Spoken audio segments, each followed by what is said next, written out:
morning. It's early. It's something like 5 in the morning. I'm in Austin, Texas. And I've got a plan for you. I've got a roadmap for you to be more creative, to allow the creativity that does exist in you out and about into the world, or at least back to yourself so you recognize it. I'm Bradley Charbonneau, Repossible podcast and YouTube channel, and it is super early, and I'm jet lagged, and I'm in Austin, Texas. Just arrived last night, and here's really what I want to get across right now. How can you shake up your world? What if you feel like you're stuck in a rut, or you're doing same old, or your routine is just a little bit too, routine? How can you get out of that? Now, this story I'm going to tell is quite drastic, so I don't expect that everybody does such a drastic move, and in fact, it's not necessary. So here's one way to make this more approachable and also get the most out of it. I'm going to refer back to my book, 17 Hours. And in that, I talk about fasting and then meditating and then creating. And within a period of 17 hours, I think I do from like 4 p.m. to 9 a.m. Is that 17? I don't know. It should be. So the idea is to fast, to not eat something, and to go to bed early and wake up and do a meditation, and then ideally you create something. So the only thing I missed now is the fasting part, because I mention I arrived in Austin, Texas last night, and I had a serious cheeseburger and fries and a lemonade. So there's another side of fasting, and it's called feasting. And feasting is having fun and eating what you want and more than you should and all that. So I screwed up on that part, that's for sure. However, with the jet lag, I went to bed at 9 a.m. I barely made that. And I got up at probably 4. Now it's probably 5:30 or so. And here's the thing. If for when you have a big change, or you go somewhere and you're seeking change, you're looking for that change, you're open for the change, you would welcome it. You welcome some improvements in your life, or upgrades. Then, in my humble opinion, you have to open the door. And for me, opening the door is meditation. So here I am. I live in the Netherlands, in case you don't know me or my podcast or YouTube channel. And I live in the Netherlands. I've lived there for 9 years.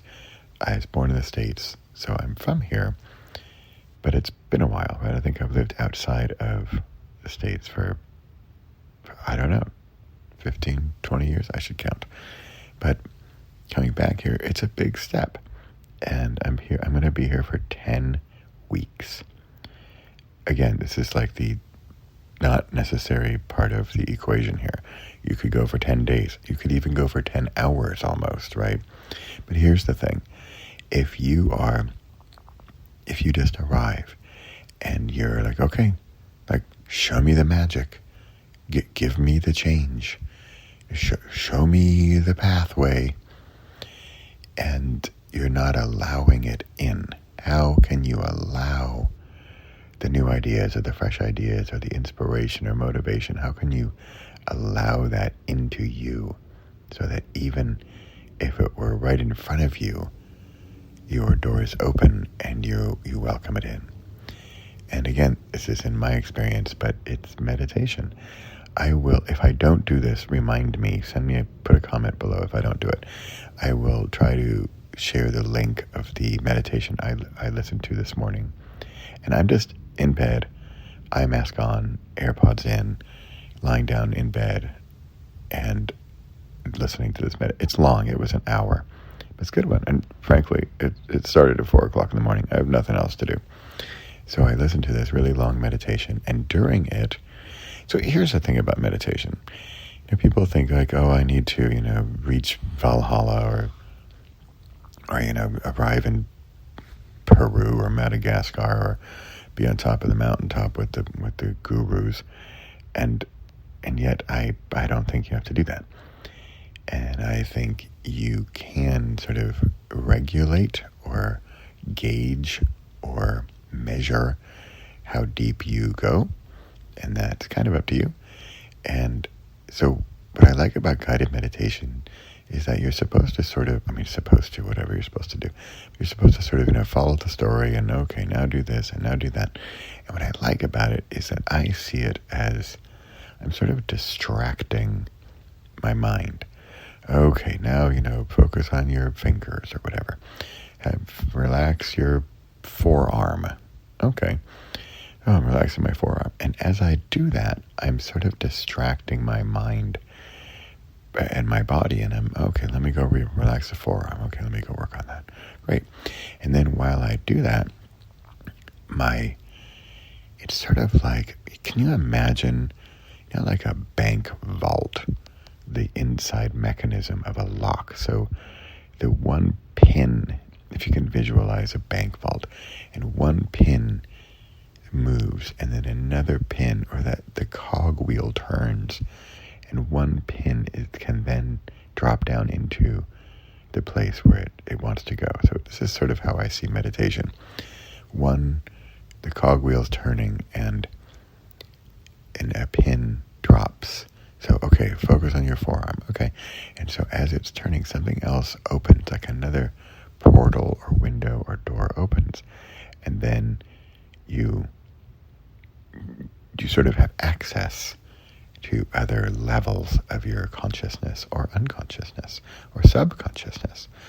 And in this case, for me, focusing on the forearm, trying to listen to her and her guidance thing, and then other parts of my mind go off. And yes, absolutely, I think about, I need to go to the supermarket and buy apples. But once you let that stuff go, just let it go. Okay, I need to get apples. Great, I won't forget. Let it go, and then go back to the forearm if you need to. And then when you're working on the forearm, then that other area is probably at work as well. Or I should say at play, because it's really not work and it shouldn't be.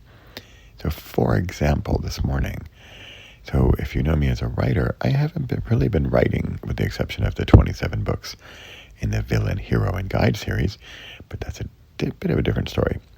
And so I haven't written a book in 2025, which is very odd for me. And I want to get my book out, and the book is Math the Magician. I've already written it, but I just didn't really think about publishing it because it's sort of just for me. And so here we are in Austin, Texas, and somewhere around 5:30, I thought I should publish that book.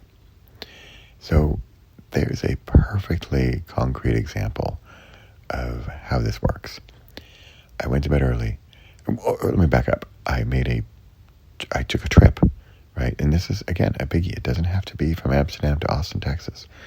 But it's a big one. It happened to be, I find it easier when it's a bigger trip, and especially if it's a longer trip, and it depends on what you're doing. Like for me, it's a big deal. I'm helping my son move to Austin, Texas. And I'm going to spend the next 10 weeks here with him. Not only just doing that, I have other things to do. I'm working at a conference in Vegas and lots of other stuff. But a major part of it is moving him here. So that's one element of it. And yet, if I don't open that portal, don't open that door or that window to the divine, the universe, the greater being, the messages, my creative self, my higher self, if I don't open that door, then I will just fall in line with the regular, everyday, go, do your stuff, Chronos existence as opposed to Kairos existence. And you have to open the door for the Kairos time, and that for me is meditation. So there's a perfect example of how travel and changing your environment and being open to the greater ideas that you have. But you really got to open the portal. Like if I just woke up and I got up and went about the house and, I don't know, started unpacking or something, I wouldn't have opened the door to these ideas. And I would have just gone about my normal day. And the normal day would have been much more sort of Chronos level frequency. And that's fine. That's okay. A regular day. But now I opened it up and I increased the frequency, or I increased the vibration of my existence, frankly. And I'm excited about working on my book, Mathemagician. And I even got some clarity about, for example, I want to dedicate it to my dad, math, and my mom, magic. And I want to publish it on December 8th, 2025, because my mom's birthday was December 8th. So I want to publish it December 8th, 2025. I've got the dedication. I've written most of it. And for me, here's a little sneak peek. This is what this is really about. And here's a bigger idea, because you might think, oh, that's cute, Bradley, you're going to write your little book. Yeah, it is. It's great. But the bigger idea, if you are still listening to this, did I mention that I love you? I'm just saying. So I'm not kidding. If you are still hanging around and listening to my morning babble, then you are awesome. And here's a sneak peek tidbit for you. This is like the real sort of transformation this morning, and that is this project I've been working on for several years and kind of under the radar, and I promote it now and again, but I really believe in it. And the projects I believe in, they don't go away. And this one is just it's not leaving me. Even if I kick it to the curb, I kick it out of bed, and it just keeps coming back. And this is this idea of, I used to call it the one-word book or the shortest book ever, but I really like the title recently in the past 6 months. It's The Year of You. And the idea is you write a book every year. Oh, and spoiler alert, the year of you. So it's going to be a year and you're the focus of the year, right? I want you to focus on you and improving you and your next year and making a roadmap and a plan and a North Star for you for the coming year. So for me, actually, the Mathemagician was for 2025, really. I need a new one for 2026. But the idea of the year of you is the oxygen mask. It comes down from the ceiling, and you help yourself first. Because if you're not in good shape, how are you going to help anybody else? So you need to go from the villain to the hero before you can be a guide to someone else. So the year of you is really about you becoming a hero. Going from villain, going from stuck, going from striving to thriving, or from surviving to striving, and then later to thriving. That would be villain, hero, guide, ascent there. And so for me, this reinforces the idea of the Year of You program, and for me to not give it up, because I sort of take a break from it now and again. And it's towards the end of the year. This is when people would want this. So here's going to be my example of the Year of You book, and I will publish it. I'm saying this live here. I'm going to publish it on December 8th, 2025. I want to do both ebook and paperback and hardcover. I'd like to do a small hardcover. I really like sort of pocket size. It's a very short book, although I add 104 pages to it, and you'll see in the program. This is an entire program, by the way, in case you're new to this. If you're still listening, I told you already, but I love you. And you can go to repossible.com/YOY, like the letter Y, letter O, letter Y, repossible.com/YOY, Year of You, to learn more about this program and how you can create a blueprint, a roadmap for your upcoming year. And you're going to narrow that down into one single word. And there are 12 elements of this book. I can list them, see if I get them off the top of my head here in the darkness of the early morning Austin, Texas. And that is, okay, we got cover, we've got title and subtitle, we've got epigraph, which is a quote, dedication, who you're dedicating it to, sort of in the future, and preface, which is your current state of mind, state of affairs. Then there's the chapter 1, spelled W-O-N, which is your one word. For me, it's Mathemagician. Mathemagician is a made-up word, by the way. It's math and magic put together, right? Mathemagician. And then we have the epilogue. And the epilogue is you're writing it from the future. And you're 1 year in the future, and you're looking back on the past year, which, of course, is the coming year in real present-day time. And you are describing how the year went, and in very positive terms, ideally, and not outrageous, not, I won the lottery and I got a Ferrari. I mean, unless that's really your plan. And you explain the year, then you have acknowledgments, and that's who you're thankful for, to the people or things or programs or whatever who helped you get to the success of the year. Then it's a typical author thing. It's also by the author. And I want you to write 3 other book ideas that you have. You don't have to write the books. It's just, I want a title and a subtitle and description of 3 other books that you might write in the coming year, or not. But just write the 3 books. And then there's the about the author, which is your bio about the author page. And I want that to be also in the future, sort of from the future. So it's very successful and talks about how you've done these things in the past year, right? And then finally the blurb, or the back cover blurb, or sales page, or Amazon calls it the book description. And that's sort of the sales page. And what that's doing is that's kind of selling the future tense, the future you, to the present you. So remember, this is all about you. It's the year of you.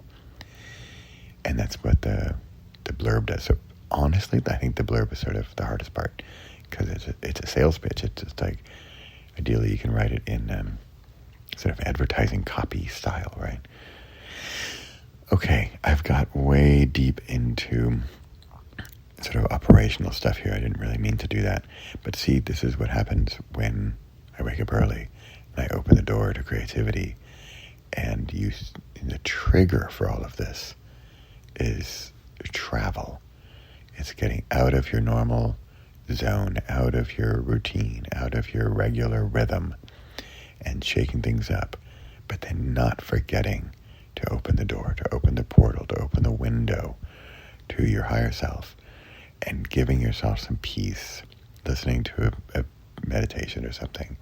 It's got to be longer than like 5 minutes, right? I mean, this was an hour, and I'm wide awake because I'm jet lagged, so I wasn't really falling asleep, but I was all over the place. I was, like I said, at the supermarket, and we got a bunch of stuff we got to do this week, and I got through that, but then I calmed and I soothed my forearm or whatever, right? I listened to the thing, and then I opened up and I allowed this stuff to come in, and this is what came in. I am sure this is way longer than my usual babble in the morning, but that's the kind of the point here. I am, people say, aren't you on vacation? And honestly, weirdly, and I think people who create will understand this, or creators or artists will understand this, but I love this. This is the creating part. Remember, yesterday was fasting or feasting. Then there is meditation, which I did an hour, and now this is the creating part. And this is kind of the best part. This is kind of the cherry on top, or the bow on top of the gift. And I make something, I create something, and I will put this on my YouTube channel and maybe my podcast. It's a bit rambly and pretty long, but you know what? I'm going to do it. And let me know if you are still listening. You are amazing. And go to repossible.com/YOY. And if you're listening, then you're the type of person who's going to do it. I don't even need to convince you or tell you how awesome it is, because if you've listened this far, you're the type of person who wants this, and you're the type of person who's going to make this happen. So let me know if you do your year of you, or when you do your year of you. Let's speak it like that. You do your year of you. Send me a comment and let me know that you listened to this early morning Austin, Texas, USA monologue here. And let's turn this into a dialogue. And you'll see that in that program, I offer some people. But if you listen to this and you remind me of the Austin morning, and you want to come on my podcast or YouTube channel and tell me about your Year of You program, what you did, your yearbook and your word, and you finished it and you want to talk about it on my YouTube channel and podcast, hey, remind me of the Austin Morning. Say, Bradley, you invited me on the Austin Morning. Here it is. That's my invitation. Okay. Thanks again for watching, listening. I really appreciate it, and I do love you, and I'll see you very soon, because guess what? That portal is open, that dam is burst, and the creating has begun. All right. Have a great day. Bye for now.